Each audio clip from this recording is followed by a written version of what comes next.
Live from London, it's Plank of the Week with Mike Graham. Good evening and welcome to Plank of the Week. And what a week it has been. But I'm delighted to say we've got a fantastic crowd. What a panel. We've got the return of Alex Phillips, who we haven't seen for ages. Welcome back, Alex. Great. Looking very well. Will Geddes looking pretty good as well. Well, I'll try my best, Dobbs Mike. looking brilliant. And Russell Quirk just looking like Russell Quirk. Just like me. The hardest working man in show business. Well, Yes. this is what we're fighting for, of course. It is the one and only Plank. It didn't make the noise. Let's try again. Plank. There we go. Why don't you get us, knock us off? Knock us off? Knock us off from the start. Don't really know Knock what us that off from means. the start. my job, Talking surely. about knocking things off, surely Yes. it's about time we knocked off the BBC Very every good. time we tune into the news. Very good. No, but this is actually about entertainment. I'll save my news criticism for later. Yes. This is where the BBC, once again, they're making a period drama. This time it's all about the Battle of Hastings. Yes. And of course, back in 1066, when William the Conqueror led the Normans over the Channel to invade... Famously invading Britain with fewer people than the illegal migrants that have No come doubt. in the last couple of years. I'm right? pretty sure. But Good point. unlike Yeah. unlike the illegal migrants, I would imagine that the Normans, which comes from Norsemen, they were Vikings Yes. who had in past invaded that part Right. of France and given assurances from the king, you can stay there, just keep out more Vikings. Yeah, well, no. they're the ones who came across. I'm pretty sure that they probably had a different look and feel Probably. to the small boat Yes. characters. But not according to the BBC. No. Because, of course, when it comes to BBC, the Normans have to, in part, be black. Yes. Well, they're Well, just they've got to not. be diverse Normans, haven't they? But they're not. The Normans weren't diverse. No, I of course really they don't weren't. think they were. No. And, you know, the thing is, we talk a lot, don't we, in this country about celebrating what immigration has Yeah, done. Well, you right. know, this was an actual invasion. But if we're going to talk about this in real terms, let us be realistic about it. Right. And let's point out that these people Well, let's not originally rewrite from history, shall we? Scandinavia, Right. and frankly, looked like me, Yeah. because I'm actually descended from Norse people. Are you? Yeah, Well, there we are. Norman roots me. Well, technically And we all are, actually, I suppose, aren't if we? you're a Spencer, a Taylor, a Humphrey, a Carr, a Bennett, a Barrett, Yes. you're also descended from the Norsemen. Normans, yeah. So why can't we celebrate Alex, that? isn't there also a proportionality point here, right? So even if the BBC are kind of hung up on this whole kind of enforced diversity kind of equality thing, on the basis that the population of the UK that's black is about 8%, Yeah. why is it that 50% of all British TV adverts, for instance, Right. have got, or every advert has got 50% Yeah. of their people in it Right. are black? The same as this particular production that you're talking about, I bet it's not only 8% of the cast are black, I bet it's about 40 or 50%. Right, but So why do the we thing is, over-egg it what in is some wrong? exaggerated means of trying to force the point Right. upon us Right. that, guess what, there's black and Asian people. Right. in I Britain. kind of feel if it's sort of a total fiction and stuff, then anyone should be able to play any part. I mean, Shakespeare's time, we just had Right. men. Women Right. weren't allowed to act, so they were put on Fox and all the rest of it. Right. Fine, whatever. That is part of acting in the sort of world of fantasy and make-believe. But when you're making something in the prism of teaching people about history, which this is an entertainment Right. programme, but it also has that element to it, accuracy is important. Yeah. Can you imagine if someone turned around and said, oh, we're doing a big epic about Malcolm X and Liam Neeson Right. is going to play him? Right. I mean, it's just like... Well, do you stop remember, it. was it not a couple of years ago when we made it on Plank of the Week with the Black Anne Boleyn? And there was a big to-do about it. It was a Channel 5 show, I think. I think we got the clip here. Have you got a clip of it? The charge is treason and adultery. Tell this to my daughter. Let your fear drive you to be bigger, louder. Fly close to the sun. The sky itself will not limit you.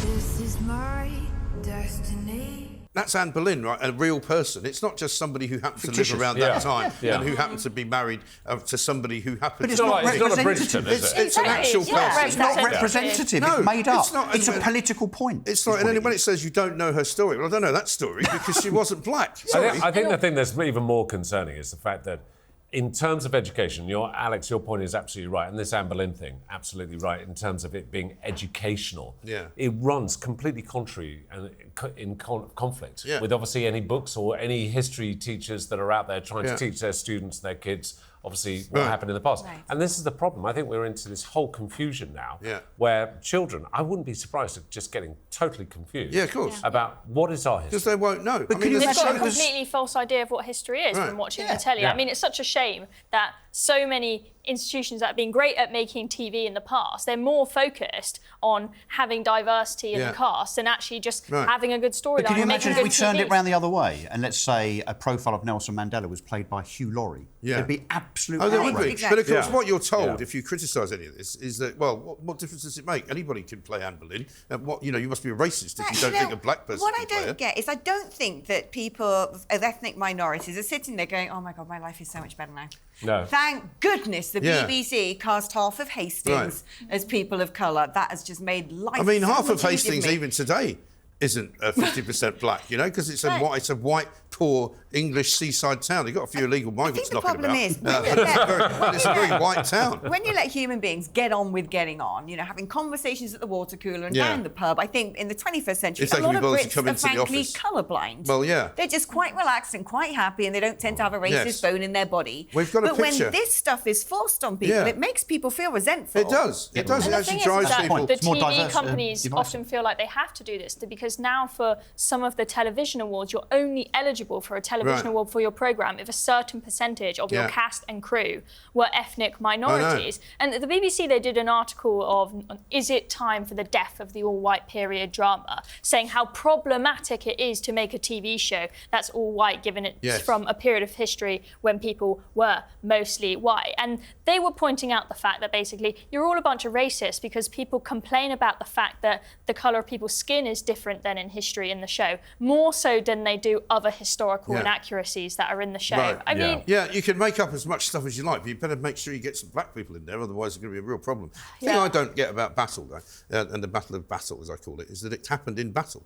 And it shouldn't really be called the Battle of Hastings. It should be called the Battle of Battle. And I know this because my family lived very nearby. And they've also got a place called Norman's Bay, which is bizarrely where the Normans landed. And I always go, do you think they knew that was what it was called? When I don't know that, And people always go, don't be stupid. But anyway, Will, over to you. OK, I know we usually try and find a funny one, but this one isn't in my book. It's Keir Starmer, our new Prime Minister, who has pushed... getting used to that. Yeah, me too. Yeah. Take a while. And it's kind of ironic, the fact that he was obviously the head of the CPS Yes. once upon a time. He mentions that once in a while, doesn't he? He does occasionally, and also his dad was a toolmaker. As part of his service,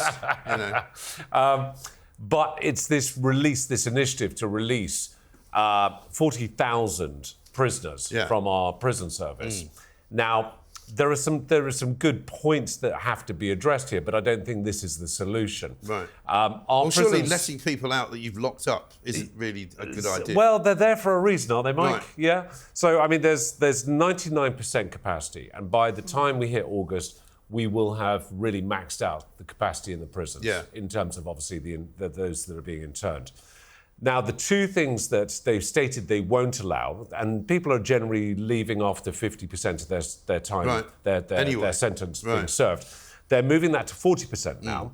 But they are excluding those that will be eligible for release, those that are guilty of violence and sex crimes. Right. Now, the one grey ambiguous area here, which is what concerns me, is those that are guilty of domestic abuse. Yeah. And those guilty of domestic abuse may be excluded from those in the categories of sex and violence. Right. What, you as mean they offenders. might be let out? So they may be let out. That doesn't sound like a very good idea, No, does it? this doesn't sound like a great idea. wouldn't And personally, I think that there are so many different ways that you could deal with the prison population. Yeah. There are container ships that could be used. I mean, I Right. know there are a number of different ways you put could. them on the Bibby Stockholm. They Bibby call that Stockholm, a floating prison. great case in point. Yeah. Absolutely. But you could facilitate prisons in a low-cost way Right. that can cover all. And half the problem we've got is this cycle of disaster between the CPS, and I've been up against the CPS with criminals that I've put forward with a beautifully intact evidential package, and they've gone, nah, we're not going to take it. We're not going to prosecute it. We're not going to hit that we'll threshold. get a conviction, Exactly. Wouldn't it be a good start to say that? I mean, 40,000 did you? Or 40,000. Yeah, because 40,000. the prison That's state half is the about population. 100,000 or Yeah. 88,000 or something. 85,000. Yeah. But no, So it's almost half. wouldn't it be a good start to turn around and go, oh, this chunk of people are all foreigners? Why don't we deport them? Yes. That's 10% of the population. I know. Yeah. That would be a great That's about start. 11,000. isn't it? They won't send them home. That would be your first start. Also, I don't remember this being in the Labour Party manifesto, guys. No, it's funny that it's come out. 8 days ago that we were talking about the manifesto. I know they didn't commit to much. They were very ambiguous. This definitely wasn't there. Yeah. But they But again, going into this all. cycle between the CPS obviously not prosecuting, the prison service where they're going to let people out, it's the police who are at the front line trying to deal with these criminals and trying to put them away. And all too often, these individuals are being released. Now, we look at the category of offenders that are currently sort of being held. And OK, if they don't fall under violence themselves, they reckon about 25 to 30 offences to get locked up in the first place. Well, exactly. Right. So there's a vast majority of criminals who are out there still doing their thing. So, I think this is a disastrous start to his term as a Prime Minister. Well, don't worry, though, because he's got a plan, right? I'm sure he know does. What his plan is? The plan is to hire James Timpson, right? Yeah. Now, James Timpson's the guy that runs Timpson's. Let's have a look at what James Timpson once said about prison. We have 85,000 people in prison. It's going to go up to 100,000 pretty soon. A third of them should definitely be there. There's another third in the middle, which probably shouldn't be there, but they need some other kind of state support. A lot of them have got massive mental health issues. They've been in prison, in and out of prison all their lives. And then there's another third, and there's a large proportion of women. Prison is a disaster for them. So why do we continue? Sorry, a disaster for them. But why do we continue to believe Now that you the tell problem me. is one of what is good or bad for the criminal or the assailant? Yeah. The whole principle of justice and natural justice is that it's to protect society. Yeah. Exactly. It's not about them being rehabilitated. No. And dare I venture, before anybody else says it, it's a load of old cobblers. It really is. Yeah. But you know what? Well done. What also, I have something to tell you about James Timpson, because, I mean, what sort of a man do you think you would trust? This guy, right? He takes people out of prison and he gives them jobs, teaching them how to make keys. I know. There's a pretty good chance that the key you're getting made for your house has been made by some lag, right? Who's made an extra copy for himself. He's taken your ID. He's gone, all right, hello. And he's round letting himself No in. wonder the keys I get cut there never work. Yeah, you go. In defence of James Timpson, But he his actually does. has done great things. I'm going to defend him because he has done great things by being the first, I think, sort of high street shop to employ only ex-convicts. Yes. And actually, Yeah, I but think they're that making is keys, though. really remarkable. Yeah, well. Oh, you're okay with that? Fine. Hang on, Alex, if we're really cynical, they're also cheaper to employ. Let's be honest. Yeah. They're cheaper. Well, maybe, but I do actually think what he's done is a great thing. And he's also a Brexiteer. So there you are. Yeah, that doesn't it's not all cover bad. It's not all bad. It doesn't cover everything, though. That was his get out of jail free card. That's exactly Well, right. But the other thing about Keir Starmer, and this is what I'd also Yeah. like to add in, is that I don't know whether you've watched him going over to Washington this Oh, week. God. I've been It's making a lot embarrassing. out of the fact that he's gone with his wife, right? Yeah. Because he didn't have to take his wife, and the reason I'm having to go at him about it is because you never saw her before when the election was taking place, because he said, "Oh no, my family are all off limits. You know, we don't talk about them. Don't talk about my kids. Don't talk about my wife. She's not part of the political now she's in process." play. Now she's in play, and worse than that, and I really have to say I feel very strongly about this. He's holding her hand as they go onto the plane. Oh, I mean, for PDA. God's sake, please. He's literally standing there, and there's another picture of them watching, some event over in Washington DC, and she's got her arm around him. I mean, it's like, come on, guys, what are you, 17 or something? He's the Prime Minister. He should be sitting there holding hands. He's trying to show that he's got a heart. This is my problem. But this is my problem. Well, it's none all of us staged. believe that he does because he talks so monotone. but He's it's had all some voice staged. coaching apparently, but it's done bugger all. No, but we obviously know he's compassionate because he wants to let everybody out of prison. Yeah, To hold exactly. someone's hand and tell us any more, does it? That's the only thing that the Labour Party have bothered to do. Right.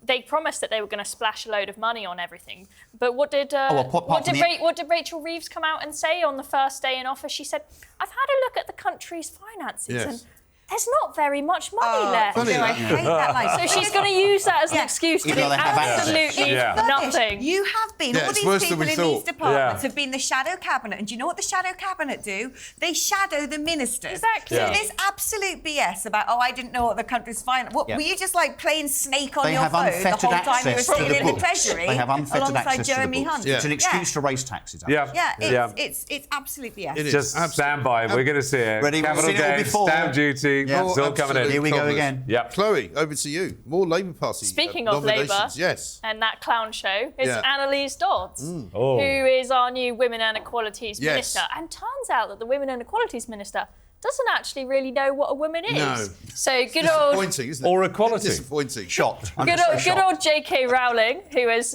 done a lot for women over the past couple of years. She's like a one-woman opposition party. Yeah. I know. You know. She should run. She should be Prime Minister. But she has dug up the transcript from a BBC Women's Hour Transcript, see what you did there. From 2022, where Anneliese Dodds was asked what a woman is, and she goes, well, actually, there are lots of different legal definitions of what a woman is. And then she gets pressed again. She says, well, I think it really depends on the context. I mean, unbelievable, isn't it? Depends on the context. Right. This is your new Women and Equalities Minister. And who does she have with her in the cabinet? She's got David Lammy, who thinks that men can just grow a cervix. Yes, that was a good one. Hang on. Didn't hear that one. Yeah. And the Labour Party, they're saying that they need to make the process to become legally recognised as a woman if you're a man, or vice versa.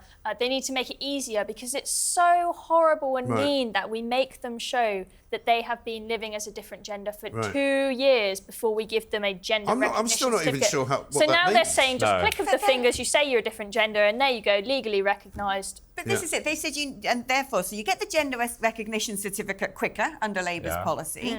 You also need to have the gender recognition certificate to get into women's spaces. Right. But no one actually tells you how you get this gender recognition certificate other than just what. So you not go to the gender recognition shop for it. But then it's illegal to ask someone to show their gender recognition certificate. Next to Simpson. Brilliant. So where does this leave us? What it leaves us with is weirdos like Fred West. Put it on a frock and go Fred West? into That's Fred changing West. rooms. He's dead, I know. How do we get to Fred West? I'll tell you how we Just got because you're from to Fred Gloucester. West. I mean, you're always dropping him in. No, I'll tell you how we got to him. Because when you have a situation where you can't ask someone for their gender recognition certificate and it's easy to get one anyway, then the people who are going to, really max out on that are going to be the odd ones, the sort of weirdo perverts who want to get into women's changing rooms. Yeah, exactly right. Absolutely incredible. Well, one of the other guys, apparently, who purports to believe all this nonsense as well, is Clive Lewis, who you might remember this week was sworn in, but said he refused to be sworn in properly because he basically didn't believe in the swearing-in process. Let's have a look. Straight to the tower for this one. I take this oath under protest and in the hope that one day my fellow citizens will democratically decide to live in a republic. What an absolute plank. Why does he bounce also, up do you and remember down this guy? when he talks? Deadbeat. He bounces He's bouncing up and down. He also, you talks. might remember, he got into a bit of trouble a few years back because he was at some Labour Party function, which I think took place during Labour Party conference week, when everybody goes mad. And he's on stage, and some woman is invited up to the stage. I can't remember what the context of it was, unfortunately. And he says to her, "On your knees, bitch." What? And everyone's going, "Sorry?" I mean, it was supposed to be a funny kind of skit that they were doing, but people were like, even Russell Quirk looked shocked. But also, I also remember that he's the man that mocked suicide. That's right. In the House of Commons, he did by that thing pretending when to blow his putting head the gun off in his mouth. in Really? the House of Commons. Yes. Yeah. Nice. So what a lovely guy. I would venture actually that if you don't want to take the prescribed oath as a member of Parliament, you are not a member of Parliament. Yeah, you're not. No, I agree. So he should not be sitting in that Parliament. No. Well, it's like Sinn Féin. Do you remember Sinn Féin wouldn't take their seat? No, exactly. But what an outrageous and so time. they just didn't turn up. What an outrageous time to make a political statement rather than just suck it up. And actually, if you don't want to take the oath, don't be a member of Parliament. Simple as that. Now, you can tell that it's the first week of Labour government because you've got some more Labour rights that you want to put forward. I'm afraid the theme continues. I mean, it might just have to be an aggregate plank of the week for Labour at this rate. So my nominations are joint nominations, really. Dawn Butler and David Lammy, who obviously are now part of the Labour government. Within seconds... That's really going to be hard to get Within into. seconds of them becoming part of that government, they both played the race card. I mean, seriously. So as if Britain is not divided enough, what we don't need is members of the government taking every opportunity, as particularly the Foreign Secretary, which I think is the third most senior and powerful position in Britain.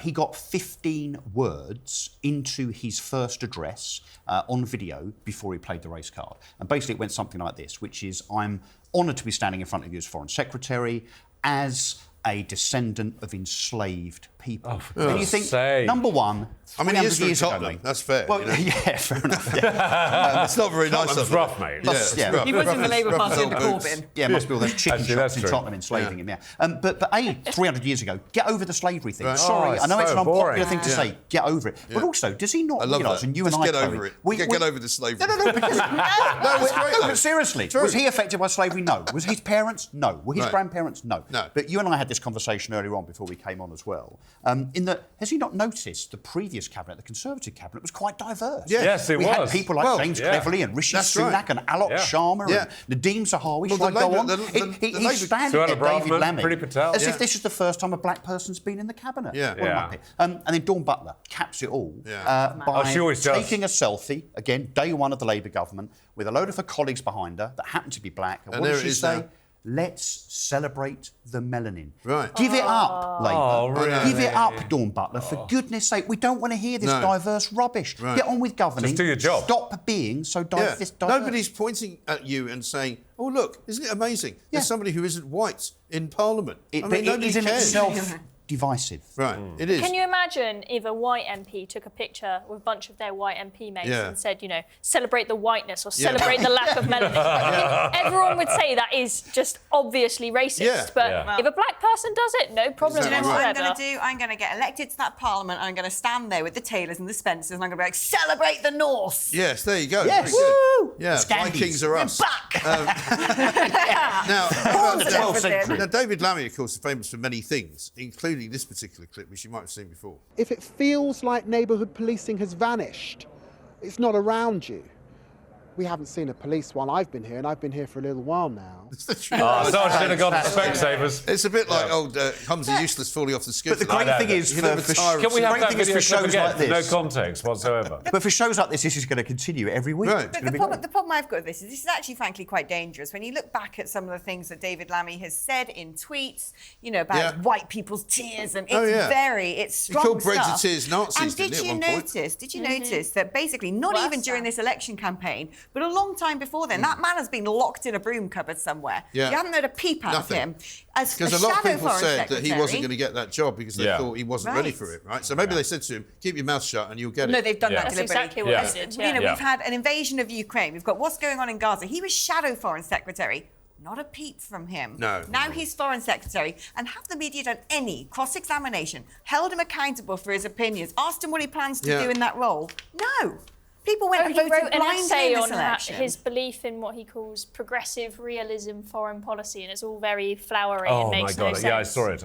Yeah. Well, let's see how he gets on when he meets President Trump, when President Trump is elected in November, because he will be our point man on behalf of Britain. What did he call President Trump? He called him a narcissist. He called him a cheat, I really a hope liar. That's going to be a really interesting meeting. Yeah, I think. really interesting. I don't think he's even gone to Washington. Keir Starmer decided to take his wife instead. Oh, right. I can't really blame him. Back in the broom cupboard. Yeah, no. Get back, David Lammy. You can go to Germany. You got sent to Germany to talk to the EU.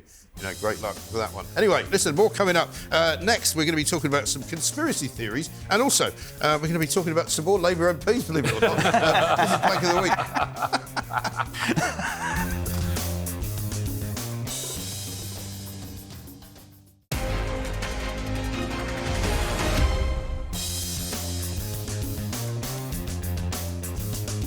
We're back, and I'm afraid, I know that you're probably going to think I've gone mad here, but I'm going to actually nominate the weather as my first nomination. No, I think that's the weather, merited. quite frankly, is a disgrace. It has been completely and utterly ludicrous. Why are you hating things that are very British? Well, it's not that British, because I seem to remember that, June and July in my sort of youth were beautiful summer months. And, usually there was a bit of rain during Wimbledon fortnight, because it always rains during Wimbledon fortnight. Yeah. But this year, Wimbledon fortnight is not even over yet, and we've already had something like a month's worth of rain.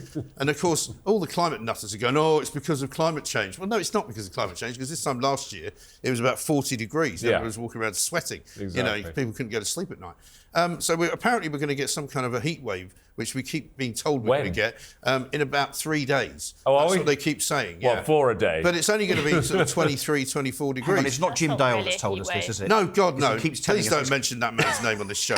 He's banned from every show that I ever do because he's such a plank, and he's not even a meteorologist either, by the way. I know. But no, the weather has been awful. It has been terrible. When you and wake also, up, Alex, I have to correct you. I mean, in terms of being British, we discuss the weather. We can complain about it.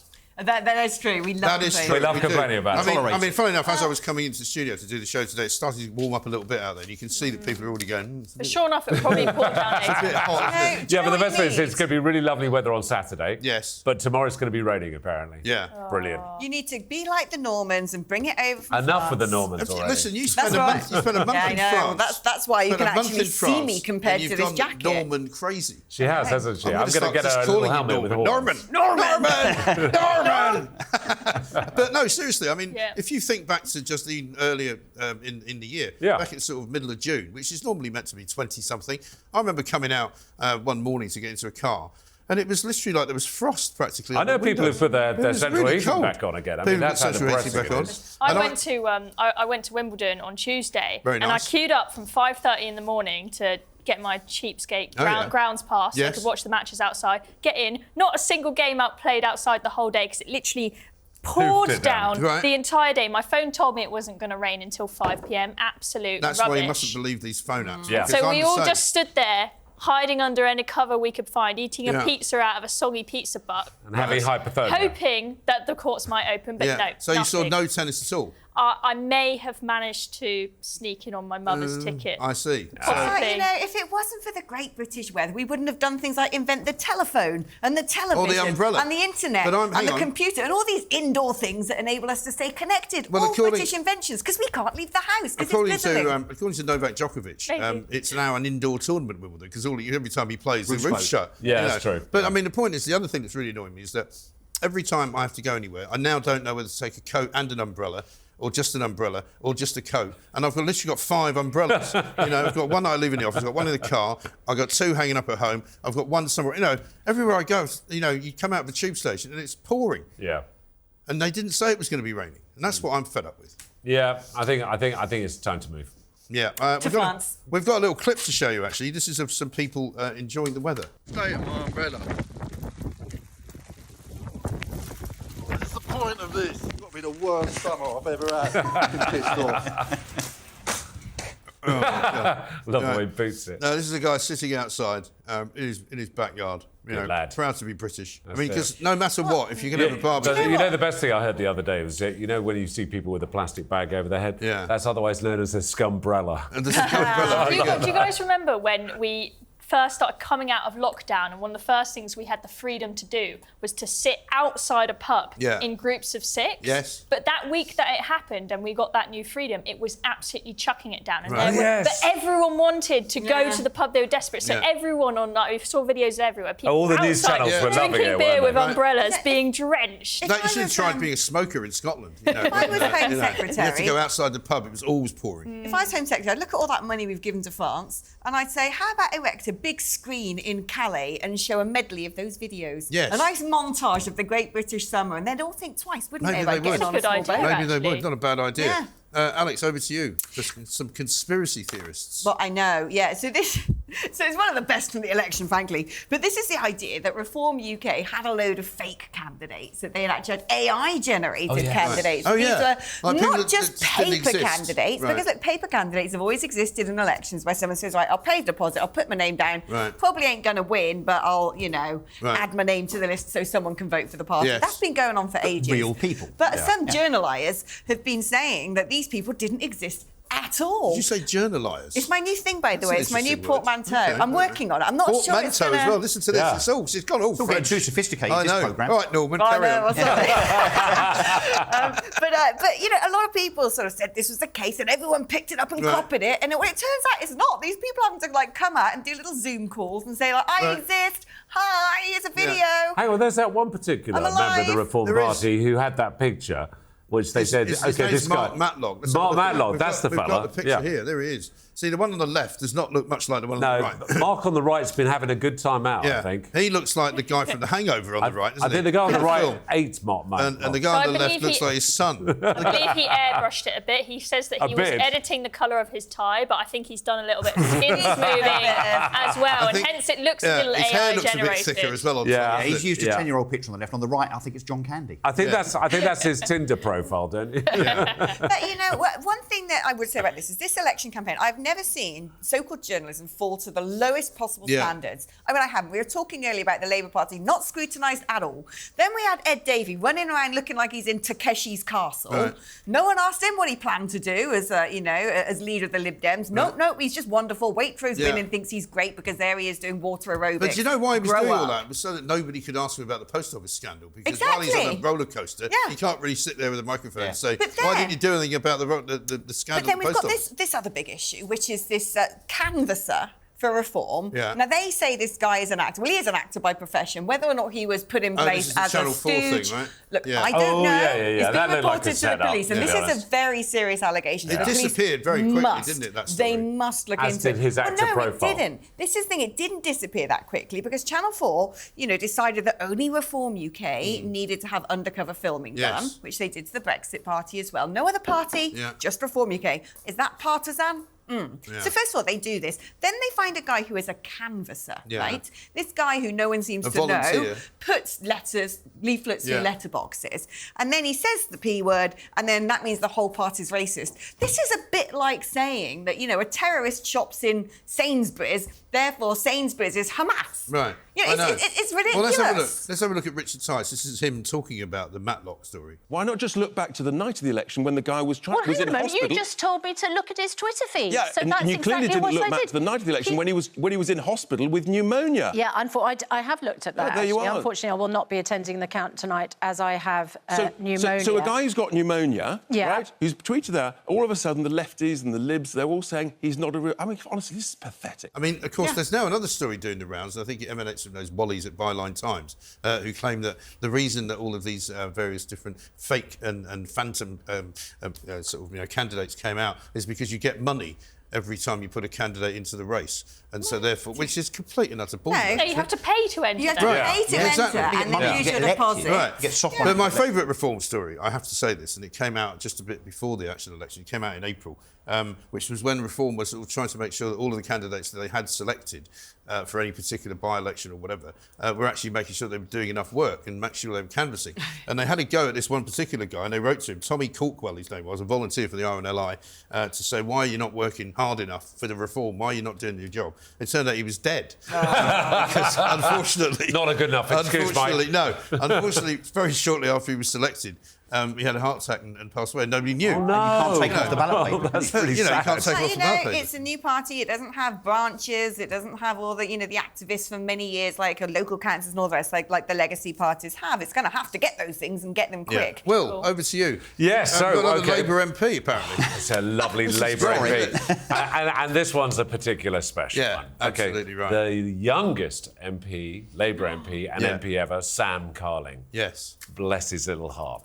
So, little Sam, he's obviously very smart. He's obviously a smart kid. He's got quite a strange shaped head. I'd say when you say the hair, is it the hair or the head? Looks like a Mekon with hair. Let's not be mean. He looks like something out one of the old No. Tefal adverts. Do you remember that? Yeah, absolutely. Oh, you're a savage listen, bunch, how you look aren't when you go to the Hall of Mirrors.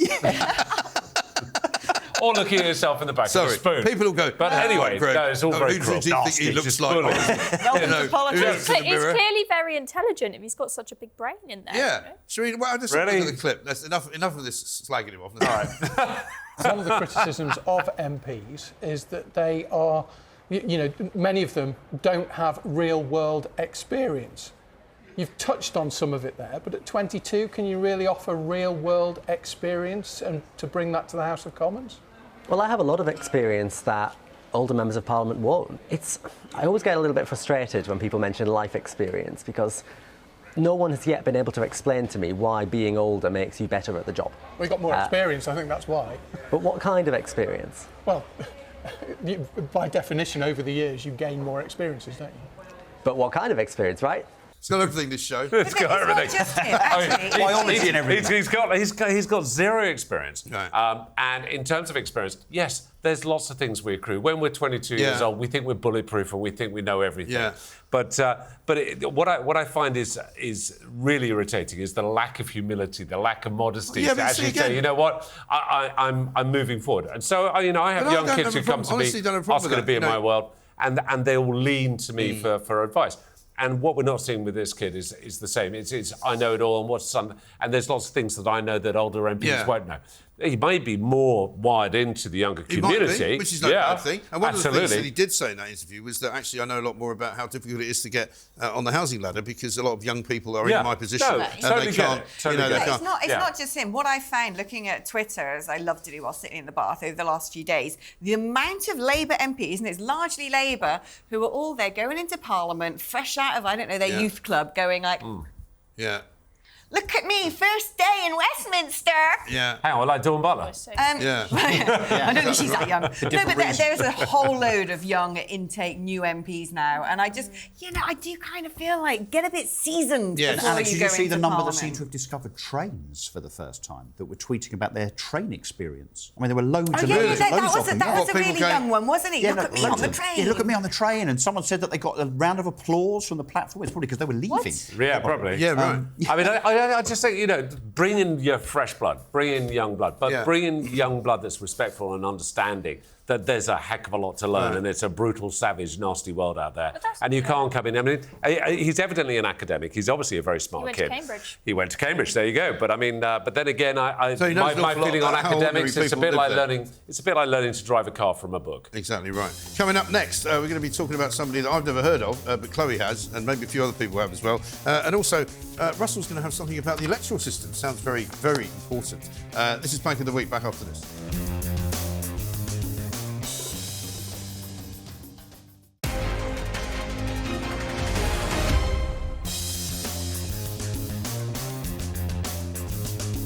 Welcome back to Plank of the Week. So, Chloe, Tilly Fitzgerald. Tilly Fitzgerald. Yes. She's a young, lovely lefty who likes all kinds of diversity except for diversity of thought, of course. Now, this is a girl who has a social media page called Tilly Loves Books, and she does book reviews and whatnot. And she used to work that young.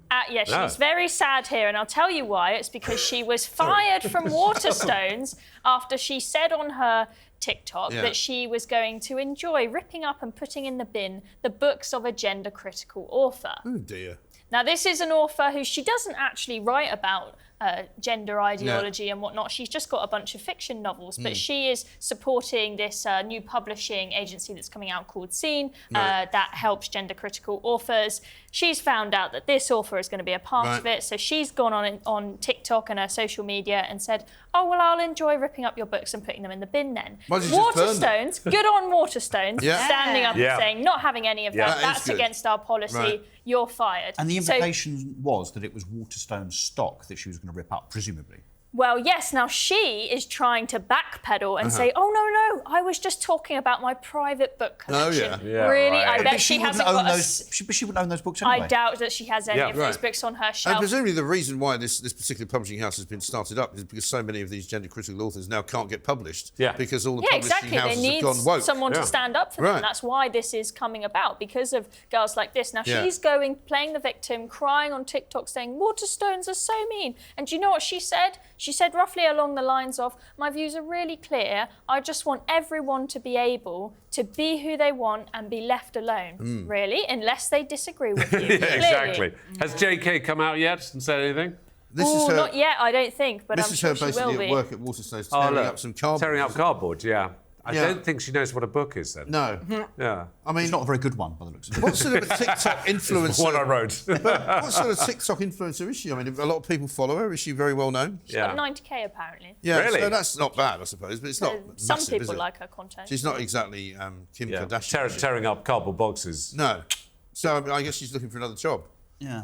Hasn't the world been quite Maybe Keir Starmer will give her a job. Maybe she can be another Women and Equalities Minister. Hasn't the world in the past been quite critical of those that want to kind of burn books? I mean, that wasn't a good thing in the 1930s. No. I think it's something that Hitler did, wasn't it? Yeah, absolutely. Right. I mean, in this instance, it seems to be okay. It's a bit like when the Beatles backlash started in America, when they all decided that they were anti-Christian. Do you remember? And they all started burning the Beatles records. Back in the sort of late 60s. Brilliant. The God Squad and the people who were down in southern Baptist town. Oh, yeah. territory. They did that with Elvis as well. They did, because he was also the spawn of the devil, as you would probably know. Russell, over to you. Yeah, so my second nomination, Mike, is the UK electoral system. And I think if the election that was fought last week tells us anything, it's that the electoral system in the UK is well and truly broken. Yes. The anomalies are quite unbelievable in terms of vote share, as in number of votes, percentage, and how that then translates into seats. So to give you an idea, Reform, 4 million votes, 5 seats.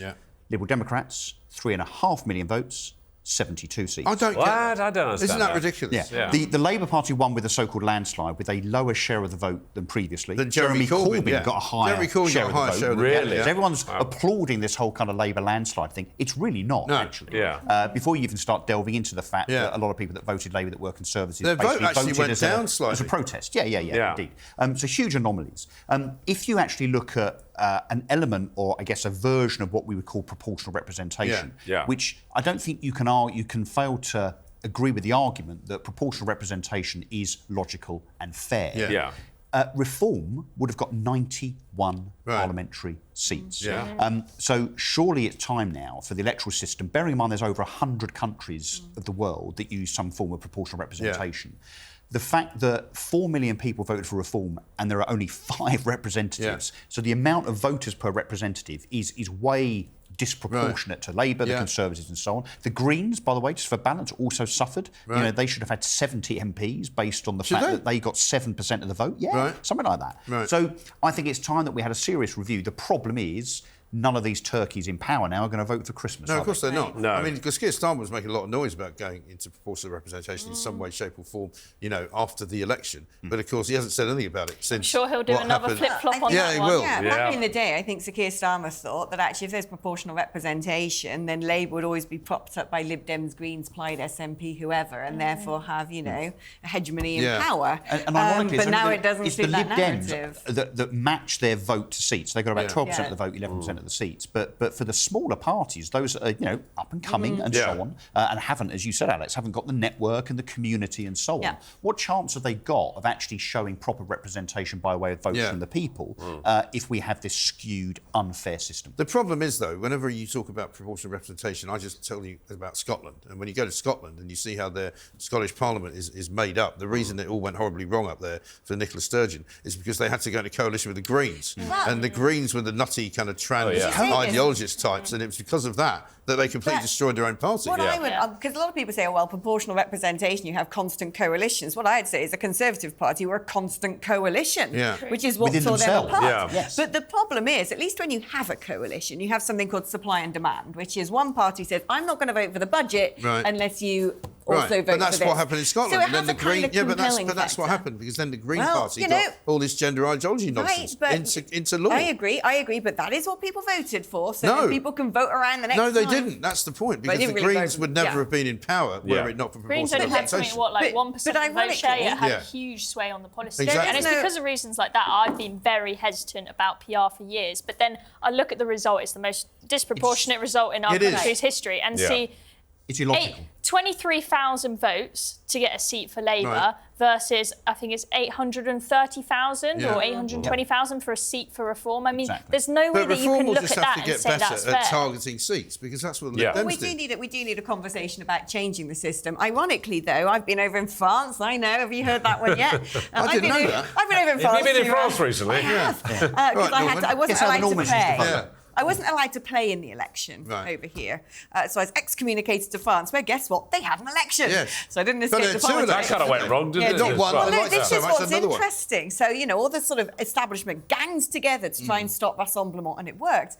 Under first past the post, if that's what they had in France, Rassemblement would have swept the floor. So it's kind of funny that it's proportional representation in France has sort of it's like managed everybody to squeeze says, them out. whatever voting system you use, it's the worst one of all, apart from all the others. I mean, it's one of those, isn't it? Anyway, listen, we're out of time practically, so we've got to come back in a moment with my final nomination, and it might not surprise you to know that it's over the other side of the Atlantic.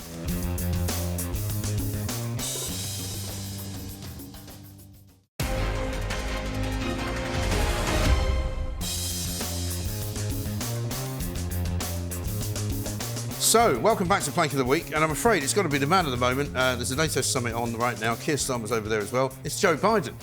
Joe Biden. I mean, a man who gets more and more doddery with literally every day.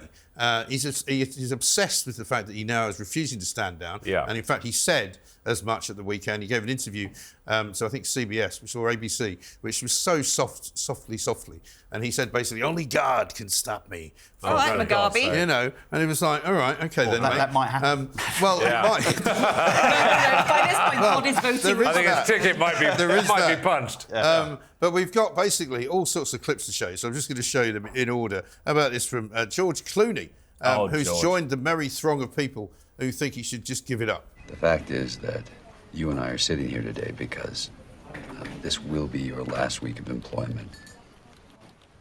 This is not an assessment of your productivity. You gotta try not to take this personally. Well, I just had a bad night. I just had a bad night. And that, of course, is the line that they're putting out about Joe Biden. Just had a bad night. This is all happening after the debate, of course, when everybody saw that he could barely string a sentence together. It was horrendous. Couldn't remember it was a how car to wreck of a debate. What was I saying a few minutes ago about journalists need to pull their socks up and start doing journalism again? Well, because they have had 5 years to scrutinise this. Everyone knows that man is ancient. He's a fossil. He's a relic. He's doddery. He's senile.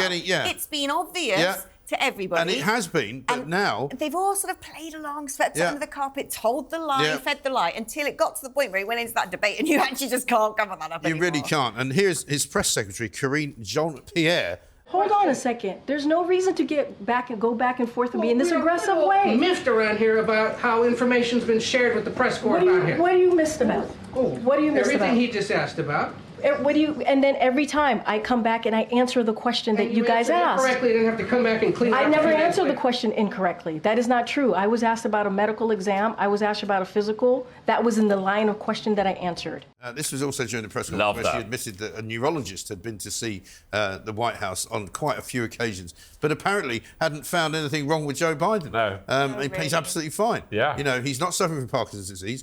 He's not being treated for Parkinson's disease, and he's not got any plans to get Parkinson's disease. I think that was pretty much. Even though a Parkinson's expert apparently has visited the White House 9 times in the last 12 months. Right. Yeah. For no reason. No, for no reason. For no reason. I think it was last week on Planks where we had the clip of him staring while he was talking for 17 seconds without actually blinking. I really see in him, I've had grandparents that had dementia and you see when you're talking to them, you see this confusion that they have. They're in the middle of a conversation and they're sort of looking around thinking, where am I? What am I talking about? And it's clearly very frustrating. And I really see him doing that. It's so clear that his head is not in the right place right now. And it's cruel, but the only people that are going to be able to convince him to step down are going to be his family members. Right. But Jill ain't going to be doing that anytime soon. But hasn't George Clooney now thrown him under the bus? Yeah, he has. 2 weeks ago, George Clooney helped raise millions of dollars for his campaign. 2 weeks later, he Democrats said, now, actually, now I don't think he's fit. No, exactly. Democrats now are really annoyed because it's so late in the day that if they do have to pick a new candidate,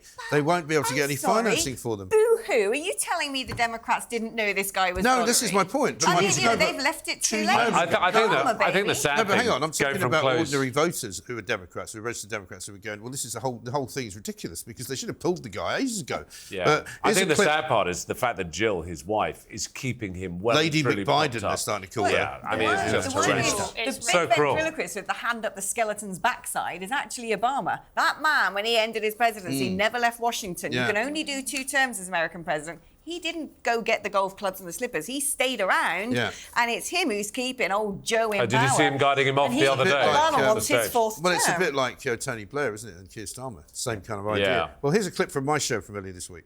For 5 additional strategic air defense systems. What?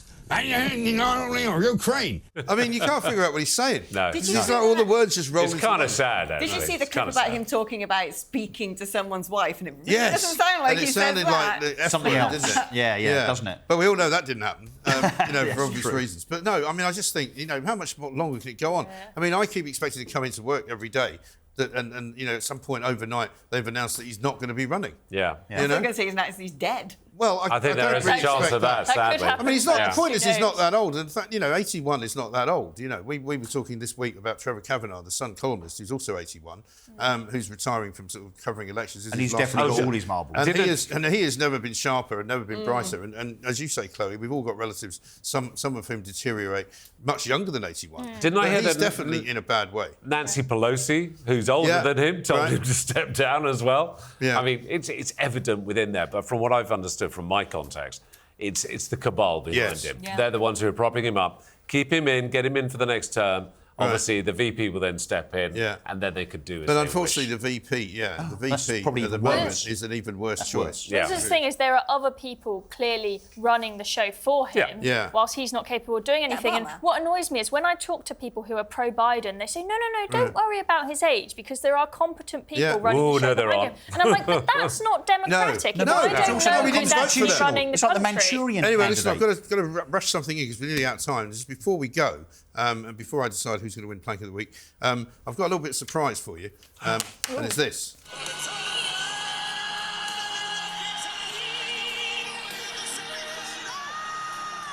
Sorry, go on. It's a really big change in thinking about this resource. So as part of the survey, we also found that... That was on my show this morning, right? Right. For some reason, inexplicably, you know how when you're on air, you're going through stuff on Twitter and you're kind of looking for bits of information, you're looking things up. The Twitter has now changed, apparently, as I discovered today. Yeah. Because when it hits on a video, it starts playing it. Yeah. Right? Now, everybody was listening, thought, why is Mike Graham playing Celine Dion? You know, My Heart Will Go On, or whatever it's called, from the Titanic movie. And it was actually a football clip because it was the England goal, but the music had been put over and I couldn't stop it. And I was going like this. And the reason they obviously put that up there was because I was just sitting there kind of going like this, and it wouldn't stop. So, Mike, are you nominating yourself as a plank? I actually am. I think I may have to.